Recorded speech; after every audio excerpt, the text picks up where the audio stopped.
దీనికి విడుదల చేసింది.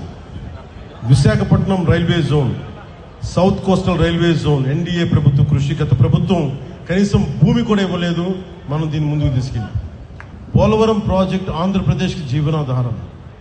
12,157 కోట్లు 24-25లో, 5,936 కోట్లు 25-26లో ప్రాజెక్ట్ని త్వరగా పూర్తి చేసి తాగునీరు మరియు సాగునీరు అందించడం. ఇవన్నీ చేయగలిగామంటే ఒక ఐడియలిజంతో పాటు ప్రాగ్మాటిజం అన్నాం కదా, అంటే ఒక ఐడియాలజీతో మాట్లాడి ఏదో గాలి గెలిపేలా కాకుండా దాని రిజల్ట్ చూపిస్తే ఇప్పుడు మీకు చెప్పింది.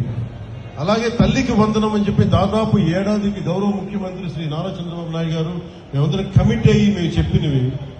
తల్లికి వందనం ఏడాదికి 67,27,00,000 తల్లులకి 8,745 కోట్లు జమ చేశాం. దానికి చొక్కాలు చించుకోవాలా, జబ్బలు చర్చుకోవాలా, గుండెల్లోకి స్పృశించాం. మన తల్లి మీకు ఉన్నామని.